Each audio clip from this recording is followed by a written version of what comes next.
সে যতই হোক না কেন, শপিং কি বন্ধ হওয়া উচিত? কোনোদিনও না। তো এখন আমি এই যে এই দুটো জিনিস কিনে নিয়েছি। এটা কি দুটো স্কেচ পেন্স।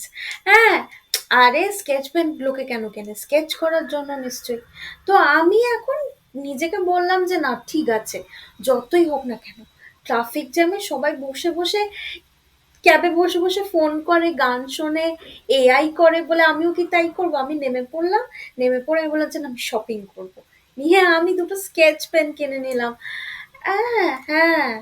হ্যাঁ, এগুলো কালার চেঞ্জ হয়। মানে ডিফারেন্ট কালারের স্কেচ পেন না, বাট কালার চেঞ্জ হয়। মানে আপনি ধরুন ১ মিনিট লিখলেন, সেকেন্ড মিনিট থেকে এটা ব্লু কালারটা পিঙ্ক হয়ে যাবে।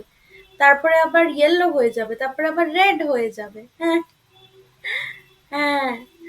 হ্যাঁ, ওরা ডিসকাউন্ট দিচ্ছিল। তো দুটোতেই, দুটো স্কেচ পেনই দুটো ডিফারেন্ট ডিসকাউন্ট দিচ্ছে। আমি বললাম যে না, আমি ডিসকাউন্ট নেব না, আমি পুরো দামটাই দেবো। ডিসকাউন্ট কি আর নেওয়া যায় বলুন? ডিসকাউন্ট নিতে নেই। এক্সক্লুসিভ জিনিসের জন্য এক্সক্লুসিভ দাম। আমি একটা এক্সক্লুসিভ কাস্টমার। সোহিনী সরকার আমার নাম।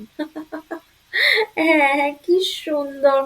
আমি আর আমার স্কেচ পেন্স।